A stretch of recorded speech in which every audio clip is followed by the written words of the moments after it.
Good afternoon, Lowe's. I welcome you all to today's panel discussion.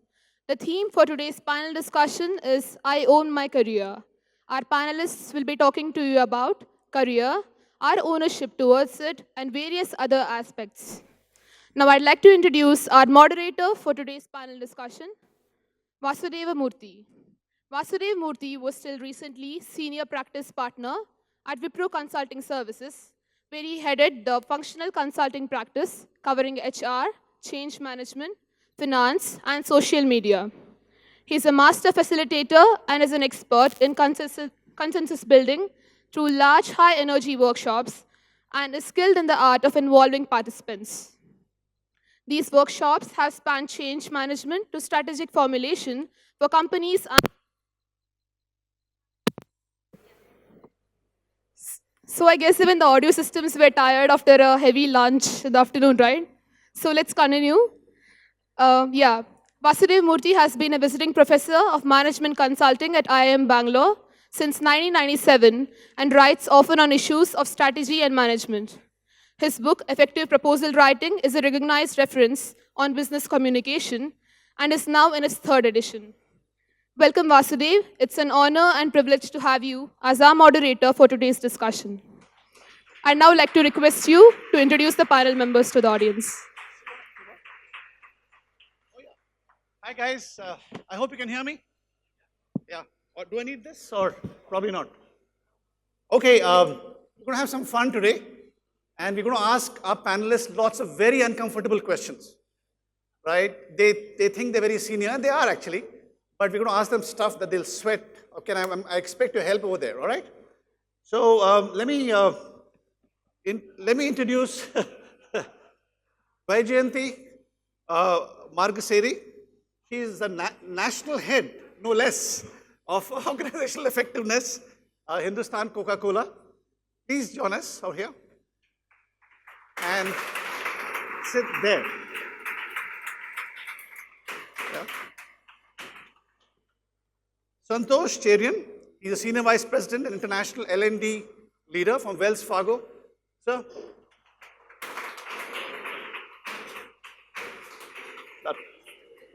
And this is going to be like that, the guy we watch every evening at 9. What's his name? Yeah. Yeah. Okay. All right. Then we have Kalpana Sadashivan, who's a media consultant. Kalpana? No.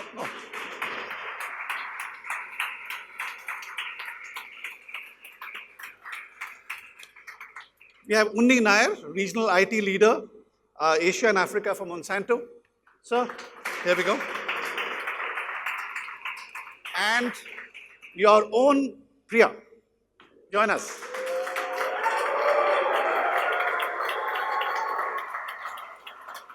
Okay, you guys are ready? So this is what we're going to do. I'm going to ask them at least 2 very difficult questions. Okay? And I want you to feel free to, contradict them or challenge them or whatnot. But in any case, the panel discussion, as it is going to be about 1 hour. And then you can ask lots of questions. And there are lots of prizes, I believe. Where is Shiv? Shiv, is that right? Many prizes. Trips to Hawaii, is that what you said? Yeah. many things like that. So we're going to have fun. And those who participate win. Right? I don't know why people are sitting at the back. They can come forward, sit down, do whatever you wish. So may I, with your permission? Okay, so this is about I hope we have the right panel discussion. The title is, I Own My Career. Are you here for the right panel discussion? Yeah, good. Just in case, Do I need this? I don't need this. But I think they might need it. Or are they also? Do they have their own mics? Okay.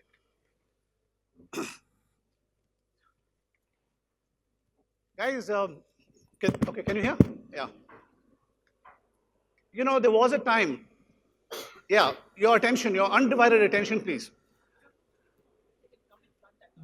Please come forward. And if you're comfortable, sit down right here on the floor. Why not, right? Yeah.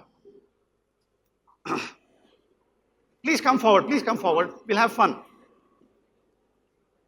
And if the salad bar is there, get some tomatoes. Yeah, that'll be good.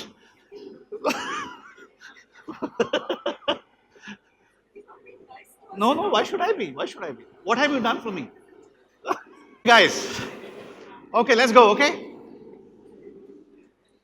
So, just so that you know, once upon a time, I was just your age as well, believe it or not. Difficult to believe, but I actually was a young man. You aren't able to hear? Can you hear me?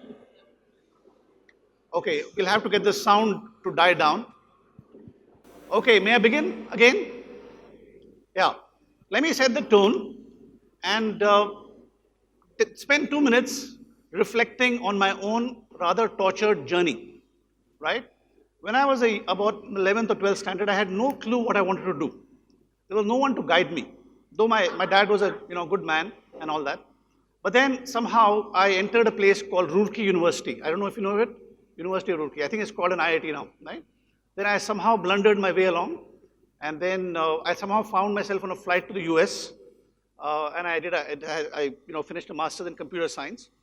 Then thereafterwards, I worked as an IT guy. I was an IT, Unix, C, C++, Oracle, that kind of a guy. Then I did my career shift because I still was not sure what I wanted to do. And then I did my MBA, and then I joined consulting and so on and so forth. Now looking back, many things strike me, right? First, I realize, and I wonder what you guys feel about it, and we're going to ask our experts on the panel some of these questions. You know, the right guidance at the right time would have perhaps made a difference. And I don't know how. You can't go back and you can't say, I regret, I should have done this, I shouldn't have done that. I really don't know. I have to be fair to myself because when I was much younger, I was, well, quite dumb. Not that I have changed much, but I really didn't know many things. So I could have been very nice if somebody had held my hand and given me the right kind of advice. And I have had many uncomfortable situations as well. I mean, for example, things I've said, the wrong decisions in the sense I've chosen someone else's advice and then lived through a period of regret, things like that. And as you grow through the journey, you do achieve some milestones, things do happen. But at the end of the day, one looks back and this particular title of this topic, I Own My Career, sounds so incredibly profound. It really does. But again, I think that reinforcement has to happen at the right time. So let me read out something to you. I did a little thing on Google, if some of you know, it's google.com, right? What is the textbook definition of a career? The progress and actions taken by a person throughout a lifetime, especially those related to that person's occupations, S, okay? A career is often composed of the jobs held, titles earned, and work accomplished over a long period of time, rather than just referring to one position, all right? So with that, I'll ask my distinguished colleague, Vaijayanti, if she can throw some light on this very simple question. How has the definition of a career evolved, let's say, over the past 30 years? Now, I want to just preface it by saying, if you look at look at my father's career, perhaps yours as well, there was something you did, you joined a particular place and left after 35 or 40 years. You didn't think about doing this or that. It was very clear. Was that good? I don't know. Today, we don't think like that very much, do we? So would you like to say something?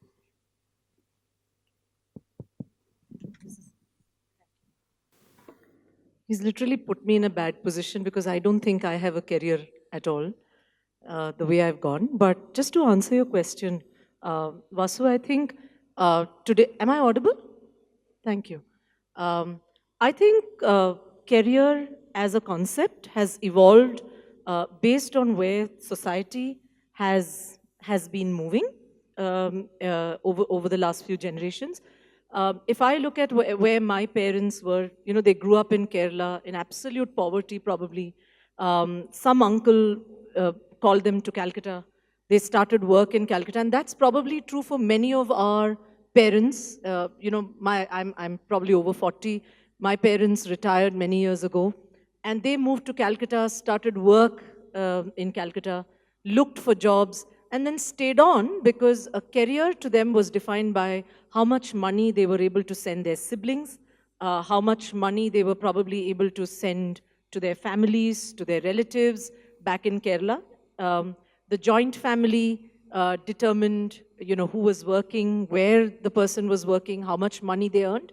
And really educating a child was about getting the child to have a degree and getting the child to have a job, which means a career largely was about survival. And then when people like me got into the fray, even then we didn't have opinions in the house. I wanted to do journalism, and my mother put me through, I must do physics. My father said, you must become a chartered accountant, and then I did economics. Um, uh, and then my father didn't talk to me for many years. But at that point in time, I thought that that's possibly a way. And somewhere in my mind, there was a vague idea of feminism. For most of us women in our 40s today, it was about going out to work, not being married in your 20s. Those were our drivers. It wasn't really about making money, but having something, working, the identity of work for women. For most men at that time was a government job, a career that, again, more or less like what your fathers did. And then suddenly today, I have team members in their 20s who couldn't care a damn about the money they're earning because they know money will come. It wasn't true for people like me. The money wouldn't come. But today, y'all have the ability to think and believe that money will come. And whether the money really comes or not doesn't matter. Your generation is no longer earning property, no longer wanting to own cars, no longer wanting to have bank balances, not wanting to buy jewelry. Y'all are just clear enough that at some point in time, y'all will be able to shift. And that's my understanding of career, which means for organizations like us, you're dealing with a generation that says, listen, I know I can break whatever it is. Yeah, my career is not defined by what you think a career is. So that's what I think was. So if I made sense. That's a very nice and candid response. Any of you would like to jump in and say something about this? Yeah, I think I'll certainly add to what Vaijayanti said. She used a very important, I would call it the operative word of a few decades ago. Career essentially was a means to survival. But now, if you look at it, when you talk about career to a lot of young people, they talk about, is it meaningful? Is it engaging? Does it challenge me as a professional? Does it fit in within what I think my life should be? So it's not about my life accommodating how much I earn or what I do, but it is about my job accommodating what I want to achieve as an individual more than what I want to achieve as a professional. And you see this gaining currency.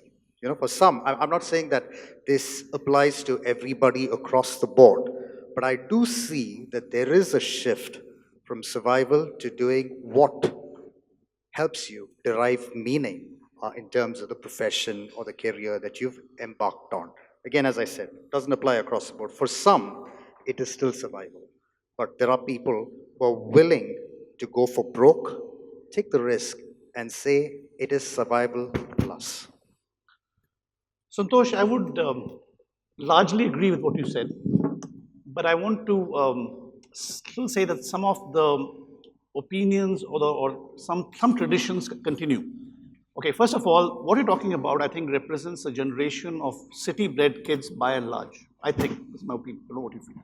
But those perhaps from other cities are still in search of something that defines them, what they call the meaning of life. What is their meaning, right? And therefore, if I look back at myself, I wish somebody had told me, you should have become a musician instead of all this other stuff. But we never received the right kind of guidance. We just followed the crowd. This may be true for now. What you're talking about, I think, is true for most young people in cities. I don't know what you think, or maybe I'm wrong. I'm glad to know if I'm wrong. What's your opinion? I wouldn't say that you're entirely wrong, and that's why I was being very circumspect when I said that it doesn't apply across the board. Because for some, it is still survival, but there are a lot who are moving towards this, how do I derive meaning from what I do? That's number one. But I would also say that even when I look at, let's say, the rural, or there's now this term that's been coined, right? Urban areas, the rural-urban areas, and that's what a lot of India will be or is moving towards. I have seen people from the rural areas who've chosen certain professions which are not traditional professions. And I'll just take an example because for my masters, I went to a small college in a small town in Tamil Nadu. It's called Tiruchirappalli.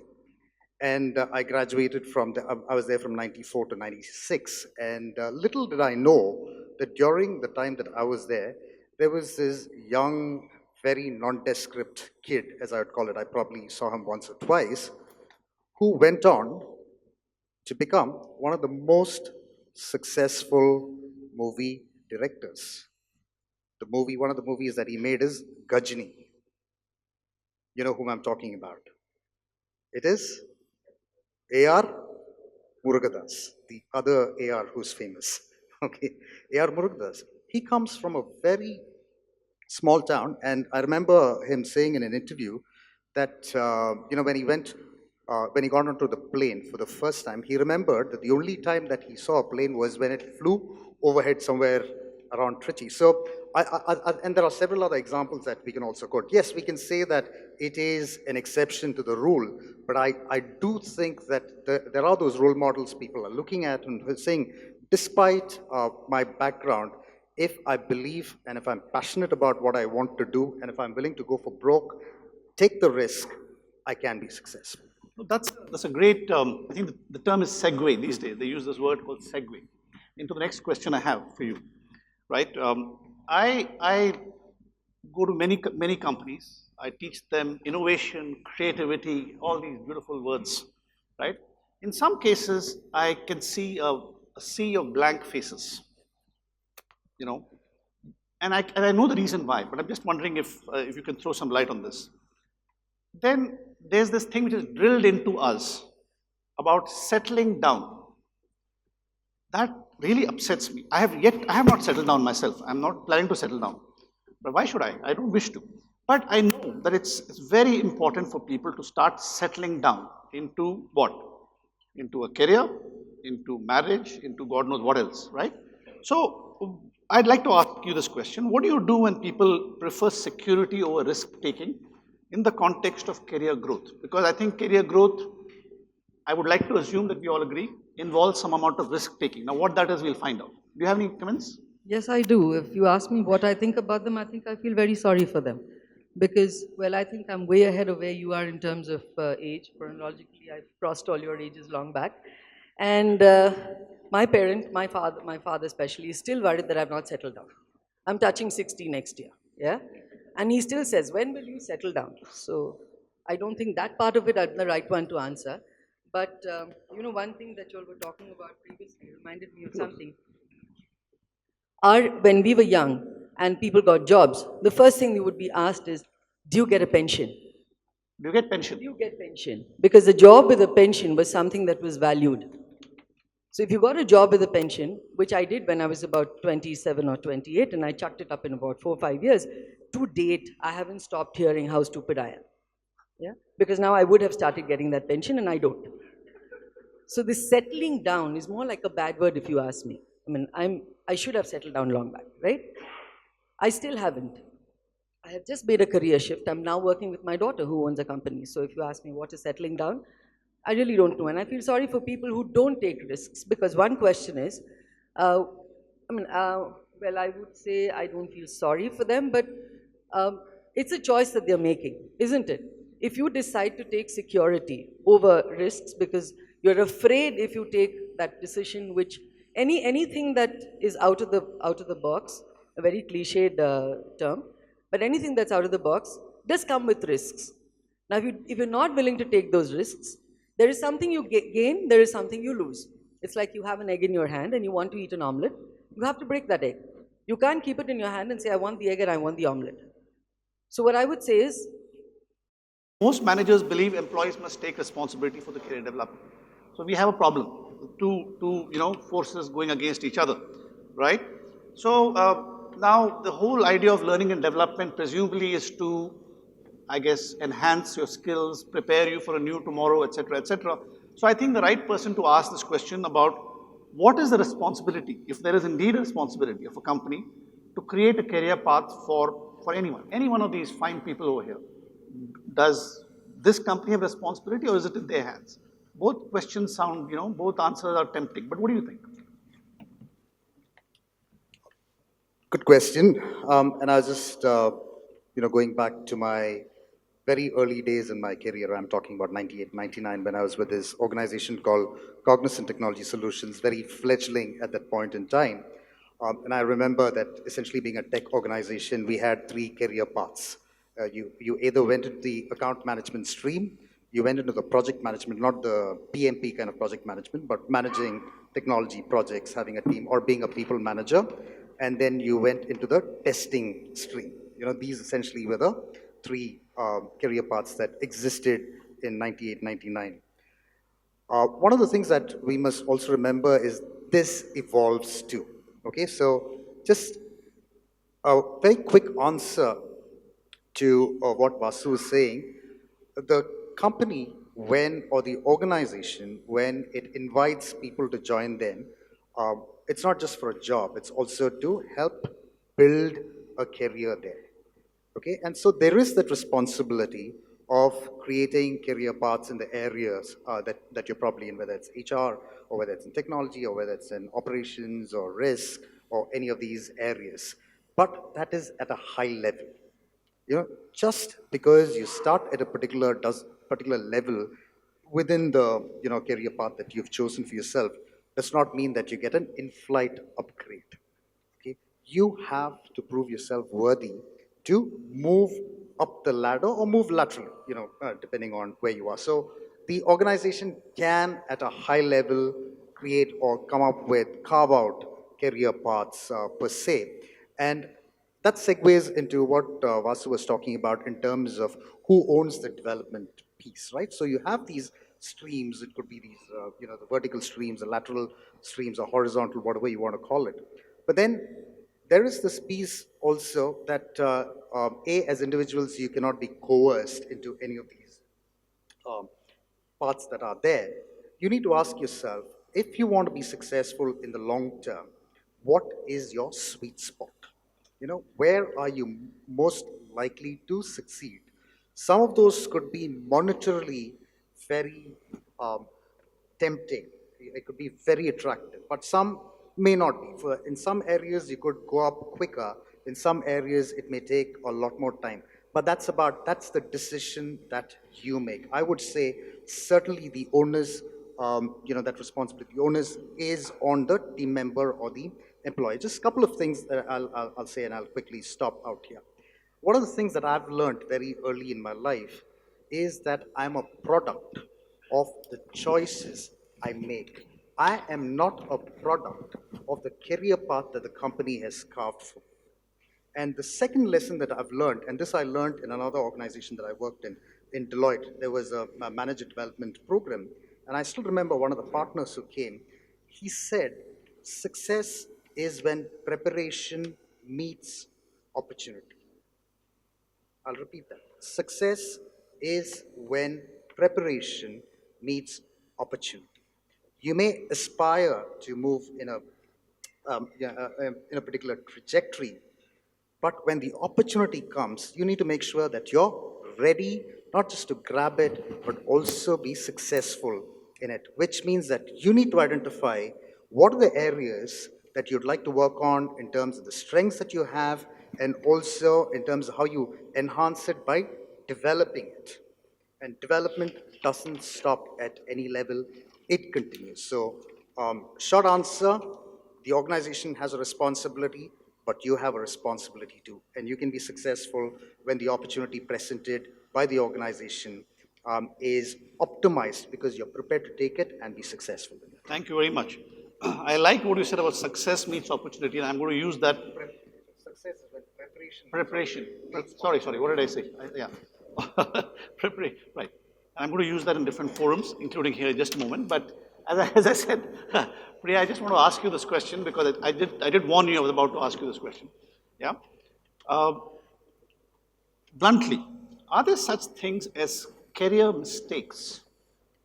Okay. And can any of us avoid them? I mentioned to you the past that without some kind of a father figure, maybe a better word would be a mentor figure, many times we are not equipped to make decisions. Because I like his point that, we should prepare, etc., but prepare in what? Do I know? So I'm just curious to know if you can, what's a career mistake versus a bold risk, for example? Sure. Um, so I don't think there is anything like a mistake, and I think it's more of a learning, right? And once you've made a mistake or you find that you've joined an organization or taken up a role that's really not something that you're up for or is it not something that you like, I think it's about learning what aspect of it is that you don't like or it's not doing well for you. And I think that's important and not to repeat that again. Right? So to give you an instance, there was a retail major that I joined, and I realized that very quickly, within 2 months of being in the organization, I realized that that organization was not my cup of tea. Right? It just wasn't because it didn't allow me. The reasons were numerous, right? It didn't give me the space that I wanted to do. What was promised was not it. So there were a lot of things, right? And the organization was, in a way, a lot toxic, right? So it's for me to learn and say that, okay, these were the reasons why I chose to join this organization, right? And it didn't work for me. So next time around, when I'm making a change or going to a different organization, it's in my good sense not to repeat those mistakes, right? And ask those questions of myself, right? Am I making a change because of XYZ reason? I think that's important. So every opportunity is a learning, but it's important for you that if things have not worked out, to learn from that mistake and not repeat it time and again. So I think that's been a learning for me. Go ahead. Vasu, I'd just like to add one thing. I don't think there is this word called mistake. Because it's all, see, you take a decision at a certain point of time because of certain factors which work at that time. Good. Maybe what you have envisaged doesn't work because things change.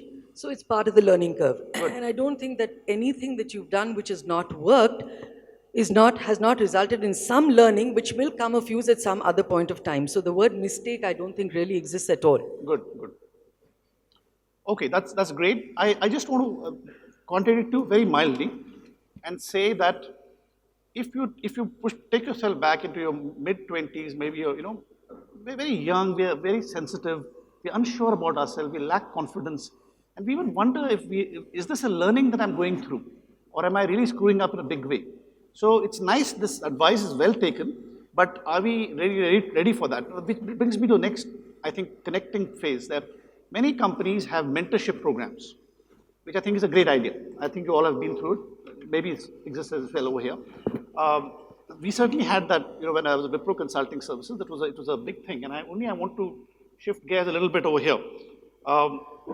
This concept of a mentorship program, I don't think existed even in the 80s, 90s to great extent.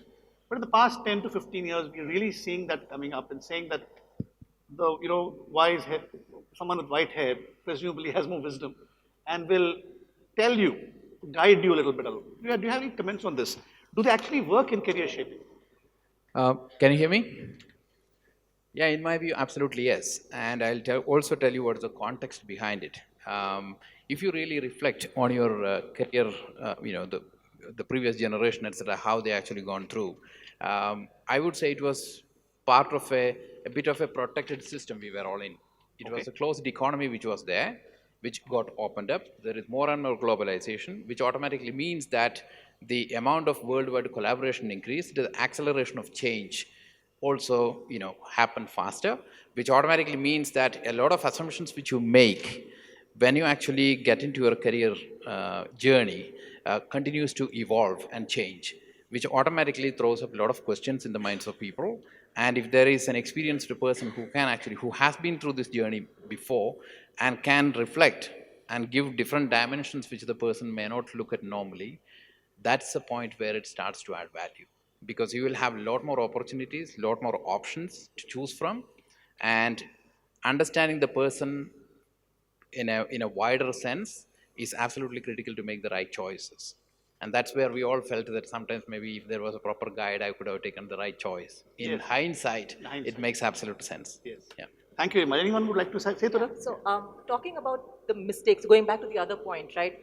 The other point I would like to make is how open are organizations to allow people to make mistakes when they change their careers or move roles, right? I think it's important for organizations to be forgiving of failures. I think that's a very important point, because without that, employees will not be open to moving vertically, trying out different roles in different functions and different departments. And I think most of the organizations are very ready to penalize the employees when they make the wrong choice or are not able to perform in a new role that they have taken up. It's a very difficult path to follow, but I think it's important for all of us to think about it. Like as industry leaders over here, I think that's something we really need to think deeply about. While we tell people that yes, please move, go ahead, move, change, right? How open and how forgiving are we of the mistakes that they make or the risks that they have taken in moving to the So you're suggesting to some extent that the organization should have that kind of latitude or that kind of atmosphere. But I would like to ask... not just attitude, Vasu, it's also about providing that ecosystem, right? Providing the ecosystem. Yeah, the buffering that you need to start. So suppose somebody moves to an HR function, how tolerant am I of the person making certain amount of mistake because the person has taken a risk? It's not easy, right? So I think that's important. So the for us to think about. risk-taking ability of the ecosystem is what you're referring to. That's right. However, Vasu, I wanted to just, please. as a society in India, I think if you look at how some of us bring our children up, there's no space for a child to fail. There is no space for a child to come back home and say, I'm not good at this subject. I just can't do it. And I realized this with my son growing up, and he walked out of his IITG coaching saying, IIT is not for me, Mama. And for me to say, but every other child in your school's doing an IIT coaching. And he says, but I'm not good with some subjects and I don't want to do it, right? When he suddenly came back and said, I want to do physics, chemistry, maths, and fine arts, I said, which boy does fine art? And that kind of, which is what replicates in our organizations. I do not give a team member the freedom to say, I failed. And we do not have an ecosystem that discusses failure. This is a project, why we failed, how are we not going to fail again, doesn't get talked about at all. We seem to reward success more than the vulnerability to talk failure. And that's a performance management conversation altogether. Very good. So there are some hints being sent to various people, right? So, but you know, talking about ecosystem. No, it's very good. So going back to a kind of a cliched thing, it says people don't leave organizations, they leave managers. And so therefore when you talk about ecosystems, we're also talking about, you know, discussions about, what happened? Something funny? Oh. No, not at all. No, that laugh was something for all the managers to take note of. Okay. So we're going to ask you that question, right? Because you talked about dealing with failure and encouraging the discussion. And you're right, we've all been programmed, success. If you look at all our LinkedIn profiles, right? They emphasize supermen, superwomen.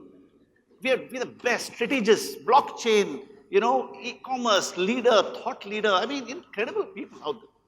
And we know that actually, well, maybe some part of it, but we also have you know, we're human. We have done things we shouldn't have done, perhaps. At least I have. Right? So, but going back to this business about managers and so on, so I have a question for you, right? Because I think this is, one is the abstract, the strategic, the thought process of building careers, but then there's the here and now, things that happen now, and where the nation wants to know, what do we do right now, right? Right? So I want to ask, yeah. So I want to ask you this question because you have, you know, I think we all differ that we have, you know, someone with great experience. Some of us have experience working with managers who we judge at that moment in time are not adding much value to our careers or learning. It's a pretty sharp statement, but I'm sure nobody will take it amiss. How would you deal with such a situation? Because that's a here and now question. It's not, you know. To be very honest, I have faced this once. I come from the media world, and I joined a company which was in the vast industry in the telecom sector. And I had a manager who really understood nothing, absolutely nothing about what I was doing. And I would have these 2-hour wars with him on every single day. I had to go and speak to his manager saying that either he understands what I do, or then I need another manager or I need another function. But this is reality. This happens in so many places. And what I think is uh, managers are not supermen. Yeah, they all come with their experience, what they have learned, what they have, their career dreams. And sometimes you find yourself in a position which probably is not something that you had chosen. And then you find that you're dealing with a whole lot of people you cannot relate to. That is a real situation. We see this all the time. And I think certain very, very harsh measures will have to be taken if you are concerned about your career. So maybe you change your function, maybe you change, if you're very fond of the function, then you probably find another job. But this is real. So there's nothing else that I have to say because I've gone through this and I have changed functions, I've changed managers, I've changed jobs. So this happens. This is the reality of today. It does, it does. Right. See, at the end of the day, it's like, you book an Uber and you have a car and a driver waiting for you. But he'll take you where you want to travel. He cannot take you anywhere. So you have to decide what you want to do. So even if there is a manager and if, I don't know how you can say a manager is a good or a bad manager because he's also bothered about his career. He's also trying to push himself forward. He's also looking at his growth. And how can somebody else, anybody, in fact, to go back to something that you said earlier, Vasu, these mentor thing, I belong to a generation where I've made choices where I couldn't have found mentors. There were times probably when I was defining a path for myself, taking huge risks. I wouldn't want it otherwise. I wouldn't want it otherwise because that helped me look around, understand myself, and make those choices. I don't know if I've ever wanted a mentor. I may have made what you call mistakes, but I see it as part of my learning curve. So good managers, bad managers, I don't really think it made too much of a difference. You take your decision. You don't want to work there, it's not working for you, you move on. It is reality. It's And reality. just adding a value, I mean, an additional point is that one, many a times what I observe is that the person who comes in the role as a manager doesn't show the full quality of a leader. That's where the problem starts. It's about the strength to show vulnerability. Accept that you don't know everything and express it and then show how you can add value to the process. That's where the difference starts to come in. If you are in a protective zone, covering everything and getting into a cocoon, this is where the ineffectiveness starts to pop up. But let me also say one more thing. Given what we know about the flux today's society is in, the people's thresholds having reduced. That's also true, right? The thing that might not have irritated me and I might have bitten my tongue and carried on for years together, people will quit today. So I have a question for this young lady here. As the workplace evolves and changes, right, with employee loyalty a difficult goal to attain. Right? We talk about employee loyalty being there for many, many years, developing a career, but that's questionable today, let's face it, right? So what is the responsibility of a company to converge their business objectives at the end of the day, right, with individual objectives? Do you have a responsibility at all, or you just put up nice posters and hope for the best? So there was this interesting book that the LinkedIn CEO brought out a couple of years ago. Are we on LinkedIn together? I don't know. Are you? Search for strategist. Oh, right, okay. Sure. Look for failure.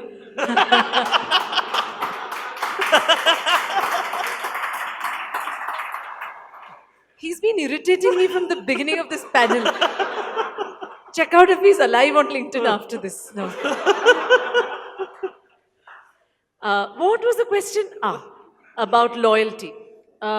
So, first of all, if we were to look at the nature of relationships in the workplace, it goes back to my original conversation, Vasu, about why we come to work every day.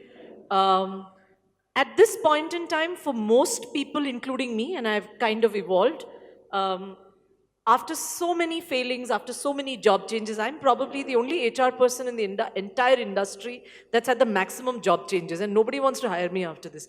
But I go to work today only because it pays my bills. And my loyalty is to the extent that my skill can provide for with results, and till the time that I'm treated with respect and dignity. Fair. and which is the true nature of marriages in today's society as well, right? People have options and people leave when the basics of respect and dignity no longer hold, right? And I would believe people form organizations and not the other way around, which means, if organizations want people to be loyal to them, then the values that we project as an organization have to be in line with what you want from people as well. If you're expecting that people will own your brand, for example, I work for Coca-Cola. If you expect me to have, rather than Coca-Cola, I'd like to give you an example of Biocon where I was earlier. And Kiran would stand at these induction conversations and she'd say something very beautiful to people. She'd say, God forbid there is a family member of yours that's undergoing treatment for cancer, right? If you can tell the doctor to administer a Biocon drug for your family, then you belong in my company. Otherwise, you don't. And that is loyalty, right? Loyalty is not about having spent 20 years in an organization because you've been nice to your boss and you carry vegetables to their house, which does happen, right? I had a mentor, and why I say mentor, this is a gentleman by the name Robin Sarkar, and you can look him up. Robin is IIM Calcutta way back, and his first job was EA to Rusi Modi in the Tatas, right? And he told me something as a leader, and I'm sorry I'm taking more time than I should, but Vasu, he taught me about people and relationships. And Robin said, Rusi would walk on the shop floor every morning, walk to one machinery and ask that foreman on the floor, कि ये machine कैसा चलता है? Right? And this is Robin talking about Rusi not speaking Hindi. Right? And now when you have a leader that is there asking a guy who's several layers below saying, teach me how that works, what he's indirectly teaching Robin, who's an MBA graduate, and that foreman, is anybody can ask anybody a question and seek an answer. A guy above you, several layers above, need not necessarily know everything. Loyalty comes from that attitude of saying we are co-creating something and we are not really looking up or down. And that's my, I have many more about loyalty. Very, very, very profound, very profound. I have zero loyalty. Thanks. Vasu, I'd like to say one thing. Yes, please. There was one instance where I worked with a manager who again didn't understand what I did. And we had these wars again. But I loved it when one evening he came and told me, Kalpana, it's 4 o'clock. I give you 3 hours. Explain to me what you do. I sat down and explained to him in detail what I do, because the world of entertainment, the world of production, the world of creative production is full of uncertainties, which wouldn't fit into his Excel sheets, which was our biggest problem. But after that day, I have never had a problem because he actually understood. And I've had the greatest respect in my entire career for this one gentleman because he walked up and said, I don't know what you do. And I had complete respect for him. After that, we have never disagreed. That's fantastic. Fantastic. Yes. And in this world of social media today, and actually I'm not straying from these topics, this is actually directly related. Talking about LinkedIn, where we shall all be friends very soon, yeah. If you just take a look at what's happening over there, right? Titles, and I'm a consultant, so I go to many companies, I'm just amazed. People at the age of 24, 25 are associate vice presidents. By 28, 29, they already look 40, but they're senior vice presidents. So everyone's in this kind of hyper mode. They're tweeting over here, they're sending mail there, they're attending these video conferences. The world is going completely insane. And I wonder if now that causes peer pressure, in my opinion. It does. We feel like, my God, he's 29 and he's already a senior vice president, and I'm not even a junior something. Because, by the way, LinkedIn has no title which starts with junior. Have you observed? What do you, vice president, president, senior vice president, incredibly senior vice president, and it goes on. You can't be junior. right? I mean, this is, so, but I wonder if we are putting psychological pressure on ourselves to keep moving from place to place, searching for titles somehow. Am I exaggerating this? No, absolutely not. I think, what you said is that every day you can find a new innovation when it comes to title, on Oh, yeah. LinkedIn. Um, and my view, I mean, just to give you my own example, a couple of decades I was out of India, then I came back to India, and, when I started 2-3 months time frame, I was getting a lot of requests for promotion of people. And essentially it was all about changing title, and from one role to another, people would like to have a change in title. And I was asking what exactly is driving this need, why people need this title change. And what I was told is that basically he's going to get married and his girl side needs another title. So I think the society also contributes to a certain extent for these type of needs, if you want to call it that way. And my take on this one is very, very simple. Ultimately, how you added value and how simple can you explain your added value to an organization, that is going to make or break in the end, because it is going to get exposed to very, very fast. That is, I would say that's absolutely correct, but I'm just trying to put myself in the place of a 27, 28-year-old person who's, seeing this mad rush happening side by side. That is what I was, do any of you would like to say something, Priya? So, peer pressure, right? I think that's something that we grapple with right from the beginning, right? Whether it is in our school, right? It is the peer pressure, right? To score more, to score higher, to look a certain way, to mingle with the crowd, to be a part of the crowd, right? And then handle peer pressure as well. So I think it's up to us about how we learn to deal with peer pressure, right? The sooner we learn it, the better it is. And if we haven't learned till now, it's not too late. Please learn to deal with peer pressure. It's there, it's going to be there, but it's up to you how you deal with it, right? And the sooner you say stop to it and stop reacting to peer pressure, the better it is.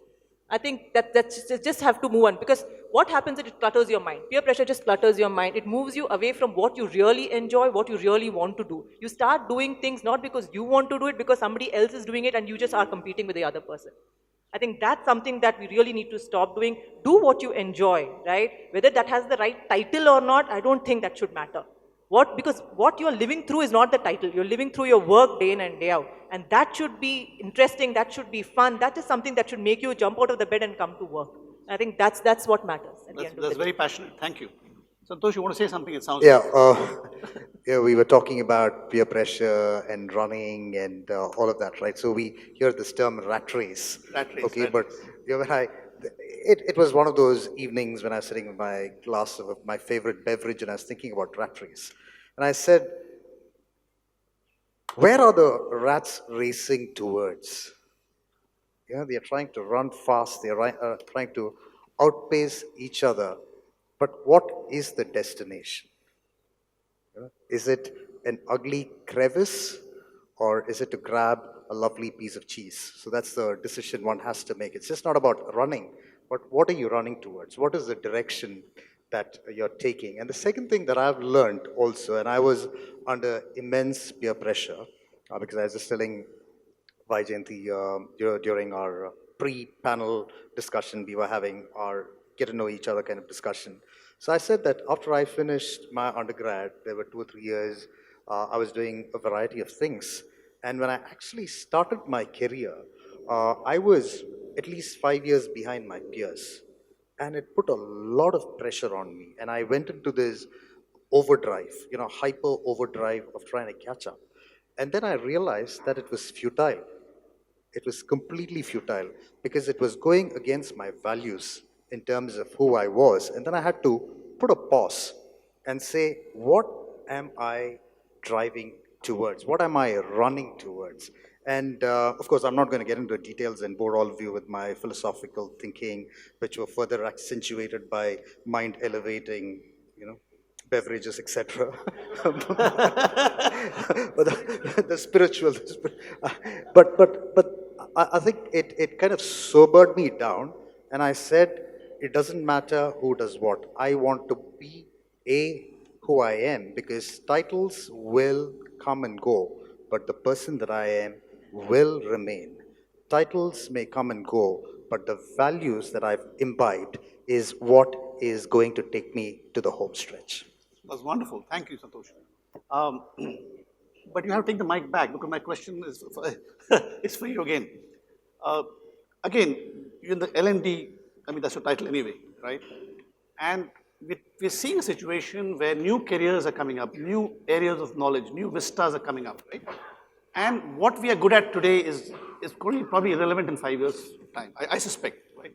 So how do you keep abreast with what's happening in the market and then take calculated risks? For example, if I look at my time at Wipro Consulting, one of the important things that I had was responsibility was training. And we were preparing for the next generation of consultants. Cloud technology, virtual reality, artificial intelligence was not in the picture anywhere. But again, going back to LinkedIn, everybody's an artificial intelligence expert today. Deep learning, machine learning, this learning, that, everyone's got it. So how do you think this churn that you're seeing, especially with regard to the inputs from technology, could it be affecting the very definition of a career? Philosophy, because we have been, drinking. Well, yeah. Um, it possibly could. And let me take the learning and development lens to my response. I see myself as it's my role, it's not my title. My role is to ensure that we build the right capabilities for here and now and the future. So one of the goals that I have for myself is how do we future-proof capabilities? Future-proof is one of those. Nice word. It's a nice word. One of those, lovely buzzwords that I like. I've got onto it. So how do you future-proof capabilities? And there are some things that you know about, okay, in terms of this is what the future is going to look like, especially in terms of robotics and artificial intelligence and machine learning, et cetera, et cetera. And so we can prepare, we can take our people through those programs, et cetera. But another cardinal principle when it comes to learning is if you learn something and if you don't apply it, you lose it. Okay? So it's just not about thinking in terms of what are the new areas in which we have to build capabilities, but how do you also time it so that once those capabilities are built, there is opportunity or there is fertile ground for it to be applied so that, at the end of the day, it produces results. So learning without results as an outcome is a waste of time. So we need to be very prudent in terms of why we want to do what we are doing, because it could seem fancy if I go and say, oh, we are doing this latest state-of-the-art cloud 2.0, 3.0, blah, blah, blah, learning. But after learning, if I'm not able to do anything, if I'm not able to answer the so what question, then it's a complete waste of everybody's effort and time. That's number one. Number two is what I've learned as an HR professional. Learning and development is part of what I do. I'm actually an HR guy. What I've learned, it's not about learning tools, applications, particular skills, but it's about developing resilience, having the ability to flex yourself and be eminently learnable. I think that is critical. Not saying that I have arrived, but having the humility to say, I need to learn. I don't know what the future holds for me. I need to be prepared for it. And if it means that I have to start from scratch, I need to do that because it's going to help me and the organization that I'm part of. So a lot of what we are trying to do in my own organization is helping people build capabilities that are fungible, helping them to be more resilient, and ensuring that if there are directionally different paths that we need to take, how we help them move down that particular path. So for me, that is more critical rather than just looking at fancy skills that you need to train people on. Great attitudinal suggestion there. Thank you so much. Very practical. Priya, the last question for this panel, and then I'm going to throw it out for all of you, right? And this is, again, the nation wants to know, really wants to know. And it's important that while we all are intelligent people, I mean, I suppose, more or less, and we have seen a lot of things in our lives and careers, at this moment, I want to talk about somebody in the audience. I don't know, I've taken off my glasses, I can't see anyone at the moment. Let's take someone, let's give him a name, Sharma. Is there a Sharma here? Okay, let's say Sharma. I don't know if there's a Sharma. Shiv, okay, why not Shiv? Where's Shiv? Shiv, where's Shiv? Yeah, Shiv right here. So Shiv comes to you anxiously and says, how do I know, Priya, if I'm really doing well in my career at this moment? You know, I think I am, but I don't really know. I'm unsure. What are the telltale signals from the environment, ecosystem, to use your own term? Uh, what are the indicators that we should be looking for? Is that a fair question at all? So for me, it's very, very simple, and probably my advice to Shiv would be would be to ask what have been his parameters of success? How does he define success, right? Because each one of us defines success very differently, and this is probably not the answer that you all are looking for. But according to me, each of us defines success very differently. So for somebody, it could be money, it could be title, it could be the role, it could be the impact, it could be the influence, right? It could be any of these. But I think it's each one of us who defines what success means and what success looks like. And at every different stage in our lives, success looks different, right? At some point in time when I'm just beginning probably my career, it's important, the brand name is important to me, right? And if I've landed a job with a good brand name, that's success, right? But at this stage of my life, I think for me, the impact, the influence, whether I'm able to make a difference is important to me. And if I am able to make even the smallest of a difference to the employees in an organization, I think that's a big success to me, right? So I think that's what I would advise. I would like one of you to take a. Thanks, Padip. I absolutely agree. I mean, basically, success and, the achievement, the feeling of achievement you get is absolutely something which changes over time. And, so I basically believe that everyone should be really analyzing unto oneself, what exactly am I looking for? At what stage do I feel satisfied? And what is that which is logically next step for me? I think that sort of a reflection and analysis will clearly help in terms of making the right choices for the future. I'm going to sound a little contrarian, right, to this. Because you wanted us to fight before he told us that we need to fight. Ever since business leaders started asking us about retention and attrition, managers have lost complete focus on careers for their teams. And the reason I say this is the moment we attach a person's career to his current job and current organization, we as a manager have lost the game with the employee. The employee loses complete trust with me if I as a manager have a career conversation with him in the agenda of retaining him in the current job and in the current organization.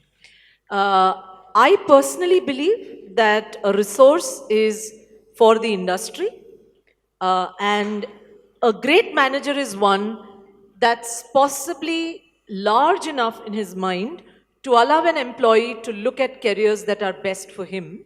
Because an employee that knows his manager is trustworthy will always want to come back and work for that manager at any point in time in their life. There are some managers, and very few, who I'd love to go back and work to if they'll have me and they know that I'm not a pain in the ass anymore. That's my thought. Wonderful. Thank you so much. Yeah? I recently went to an organization and I was talking to the employees and the CEO. It was a very small organization. The CEO said, after she talks to you and she inspires you to probably even leave your job, I would request you to come and talk to me and I will help you chart your career path. I'm sure nobody would have gone back to him because he meant it. I know him as a person and I know he meant it. And he really believed in what he said. He said, I would rather that I helped you rather than you just run away and, get lost in this large world. And I think that he knew he could say that because he knew he was probably so tuned into his employees that not too many of them would have had a problem with it. There were about 200 people in that organization. Okay, I hope you guys enjoyed it, huh? So what we're going to do now is we're going to have even more fun. And I'd like to take questions from the audience. And there are plenty of prizes. As you can see, there are books, there's money, there's all kinds of stuff over here. Yeah. Yeah. There's money. There's money. Under the table. Yeah. So guys, go ahead. We have very, very fine people here on this. This is a great opportunity for you to ask. I think there's no question that's too stupid or too basic. Yes, sir. You have a question there. Hello. Can you hear me? Good evening. Sorry, I'm bad at framing questions. I just picked three words which caught my interest. One is unique, and two of them are rat race and the peer pressure. My question to all of you, and maybe to the audience, is what we as individual, as me, is at this point doing to stop going into that phase, or as organizations we are doing to cut that somewhere. For example, I'm at pressure that maybe since 5 years I'm in the same company, or we recently had this March is the month where we have this performance cycles. What are organizations or individuals doing to cut that rat race or something? Example, why now we have 1,500 people here. Everyone is unique with their character, their abilities. Then why rate them? No, I'm not going to the performance management side and all that stuff. Where are we cutting that cycle? Just a question. That's a very, very good question. Anyone who would like? Santosh, If I understood your question right, you're asking us why we accentuate the whole concept of rat race with performance ratings and appraisals. Have I understood you right?